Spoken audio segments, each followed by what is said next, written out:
Le prometí a mi mamá moribunda que encontraría a la hermana que dio en adopción hace 40 años. Cuando finalmente la encontré, su esposo me recibió con un abogado y una carta legal para que nunca más volviéramos a contactarla. Mi mamá Consuelo tenía cáncer de páncreas en etapa 4. Los doctores nos dijeron que le quedaban 3 días, tal vez 4.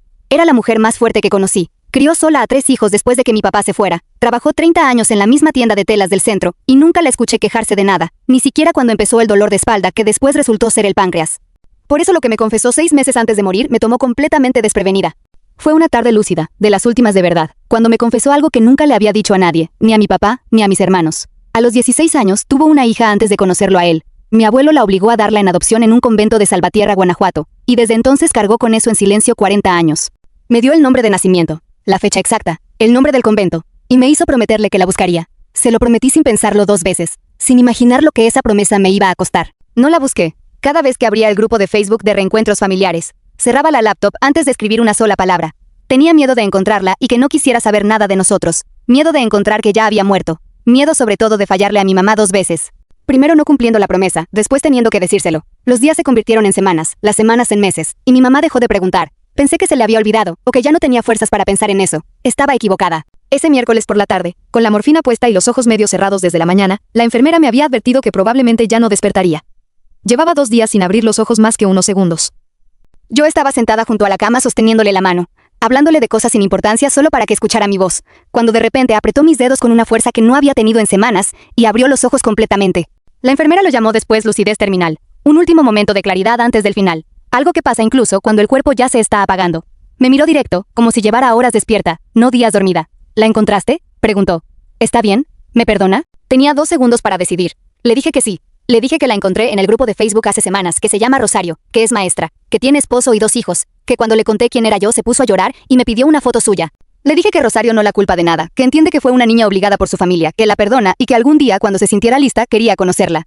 Mi mamá repitió el nombre, Rosario, como si fuera un rezo, despacio, 2 veces. Sonrió por primera vez en semanas, una sonrisa completa, de las que hacía antes de enfermarse. Me pidió que le prometiera cuidarla si algún día llegaba a buscarnos. Se lo prometí otra vez. Cerró los ojos todavía sonriendo, y murió esa misma noche, dormida, con el rosario de mi abuela en la mano. En el velorio todos decían que se había ido en paz, que se notaba que había muerto tranquila. Mi tía hasta dijo que fue un regalo de Dios que se fuera sin sufrimiento. Solo yo sabía por qué realmente se veía así. 3 días después empecé a guardar su ropa para donarla, algo que mis hermanos no pudieron hacer y me dejaron a mí. Hasta el fondo del closet, detrás de una fila de suéteres que nunca se ponía, encontré una caja de zapatos vieja, cerrada con una liga, de esas que uno guarda sin acordarse por qué. La abrí esperando encontrar fotos o recuerdos normales. Adentro había un brazalete de hospital diminuto, de esos que ponen a los recién nacidos, con una fecha de 1984, y un nombre escrito a mano que no era el que mi mamá me había dado.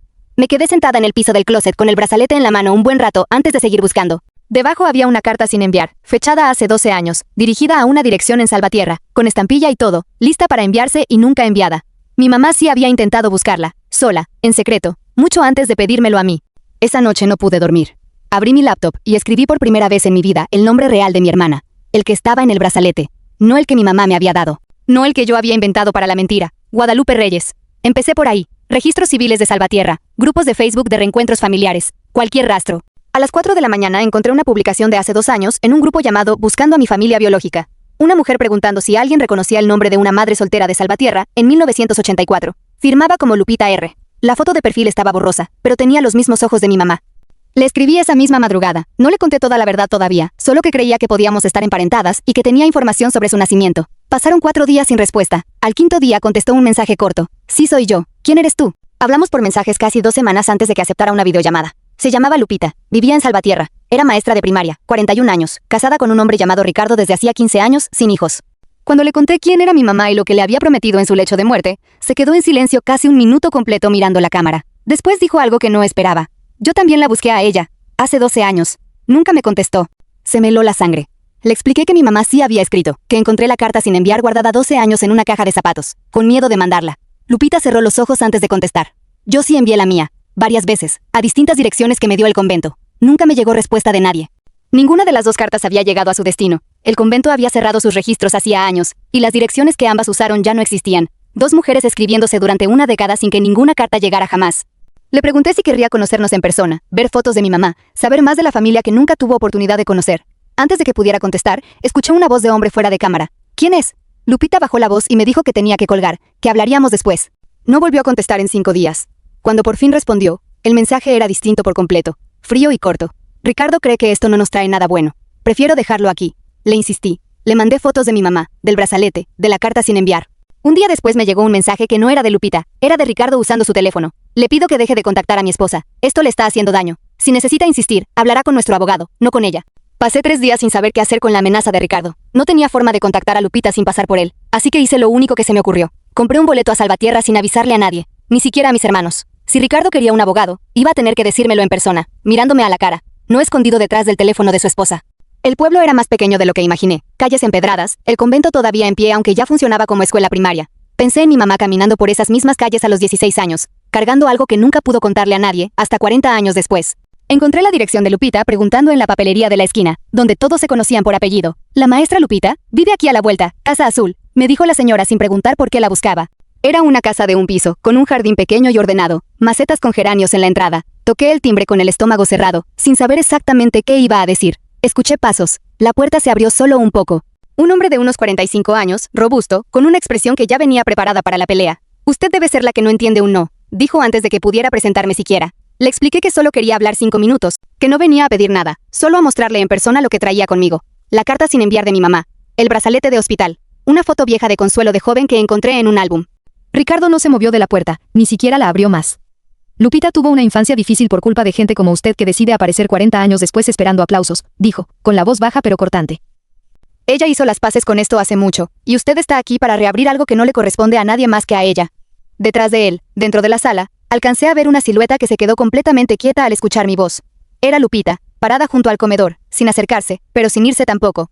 Solo quiero que sepa que mi mamá sí la buscó, le dije, esta vez levantando la voz por encima del hombro de Ricardo, dirigiéndome directamente a ella. Escribió una carta hace 12 años y nunca se atrevió a mandarla porque tenía miedo exactamente de esto, de que alguien le cerrara la puerta en la cara como usted me la está cerrando a mí ahora.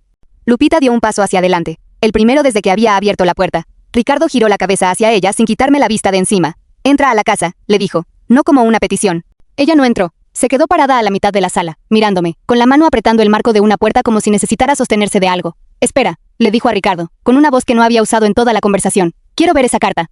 Lupita cruzó la sala y se paró junto a Ricardo en la puerta. Le entregué la carta sin decir nada. La leyó despacio, 2 veces, con la mano temblando un poco al final. Esta es su letra, dijo en voz baja, más para sí misma que para nosotros.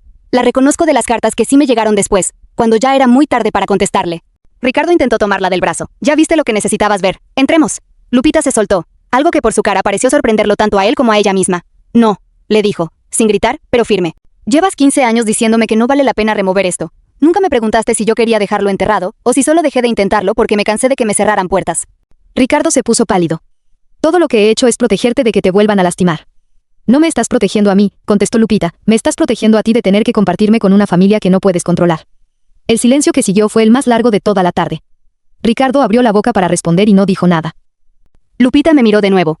¿Tu mamá, cómo era? Le conté de Consuelo, de las 30 años en la tienda de telas, de que nunca la escuché quejarse de nada hasta que el cáncer se lo impidió. Le mostré la foto de joven. Lupita se quedó viéndola un largo rato. Tenemos los mismos ojos, dijo, casi sin voz. Ricardo dio un paso atrás, hacia adentro de la casa, sin decir nada más, dejándonos solas por primera vez en toda la conversación. Ricardo se fue a la cocina, dejándonos solas en la sala. Lupita se sentó despacio en el sillón, todavía con la carta de mi mamá en las manos. No es que Ricardo sea mala persona, dijo, casi como si necesitara aclararlo antes de contarme el resto. Es que hace 8 años perdimos un embarazo, el único que llegamos a tener. Fue avanzado, casi 6 meses. No supe qué decir, así que dejé que continuara. Después de eso me hundí mucho tiempo. Empecé a pensar en mi propia mamá biológica, en por qué me había dado en adopción. Si yo también podría hacer algo así si las cosas hubieran sido distintas. Fue cuando escribí las cartas que nunca llegaron. Ricardo pensó que buscar a mi familia biológica era una forma de reemplazar lo que habíamos perdido, de llenar un hueco que él no podía llenar. Cuando dejé de recibir respuesta de nadie, se aferró a la idea de que ya estaba superado, de que ya no había nada que buscar. Verte aparecer le recordó exactamente ese momento del que tardó años en sacarme. Entendí entonces que Ricardo no era el villano que había imaginado desde el mensaje amenazante. Era un hombre aterrado de perder otra vez a la única familia que le quedaba, aunque esa familia nunca hubiera sido completamente suya para decidir. Se lo dije a Lupita. Ella asintió despacio. Eso no le da derecho a decidir por mí, contestó. Pero ahora entiendo por qué reaccionó así, y creo que tú también deberías entenderlo antes de juzgarlo. Ricardo volvió a la sala con 3 tazas de café, sin decir nada, y las puso en la mesa antes de sentarse en el sillón de enfrente. No junto a Lupita, sino lo más cerca posible de la puerta, como si necesitara la opción de irse. Perdón por cómo te hablé la primera vez, dijo finalmente, sin verme a los ojos. No fue por ti, Fue por miedo a que ella se fuera a ir con una familia que apenas está conociendo, y yo me quedara otra vez con las manos vacías. Lupita le tomó la mano. Nadie se va a ir a ningún lado, Ricardo. Pero necesito conocerlos. No para reemplazar nada, sino porque durante 40 años nadie me dejó la opción de decidir esto por mí misma. Ni el convento, ni mis papás adoptivos, ni tú. Ricardo bajó la cabeza. Fue la primera vez en toda la tarde que no tuvo una respuesta lista. Antes de irme esa noche, Lupita me pidió mi número y me dijo que necesitaba tiempo, no para decidir si quería conocer a la familia, sino para que Ricardo pudiera procesarlo a su propio ritmo. Le prometí que esperaría lo que hiciera falta. Regresé a mi hotel esa noche sin saber si acababa de ganar una hermana o si esa era la última vez que hablaríamos. No supe nada de Lupita ni de Ricardo durante casi un mes. Volví a mi ciudad pensando que tal vez esa tarde en su sala había sido lo único que iba a tener. Una conversación honesta y nada más. Guardé la carta de mi mamá de vuelta en la caja de zapatos, junto con el brazalete, y traté de aceptar que quizás cumplir la promesa significaba solo eso. Haberle encontrado, haberle mostrado la verdad, sin esperar nada de vuelta. Un domingo por la mañana me llegó un mensaje de un número que no tenía guardado. Era Lupita. Ricardo y yo hablamos mucho este mes. Él fue a terapia 2 veces, algo que nunca había querido hacer. Me dijo que tenía miedo de convertirse en el tipo de persona que le cierra la puerta a alguien más solo por protegerse a sí mismo.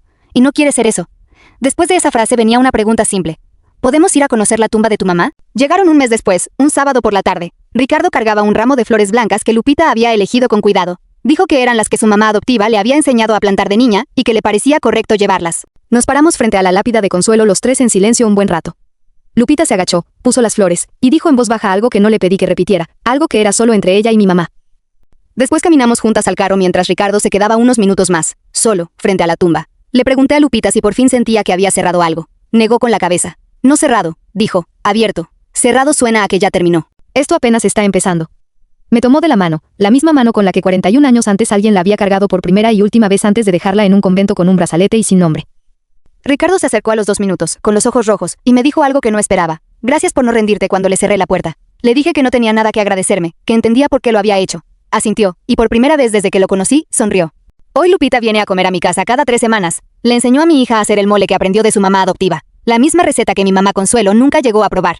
A veces mientras cocina, tararea algo en voz baja. Y aunque nunca conoció a Consuelo en vida, se parece exactamente a como mi mamá tarareaba cuando cocinaba los domingos. Nunca sabré si son cosas de la sangre o solo coincidencia. Prefiero pensar que es lo primero. La carta que mi mamá nunca se atrevió a enviar sigue guardada en la misma caja de zapatos. Ya no la necesito para recordarla. Ahora tengo algo mejor. Una hermana que finalmente contestó.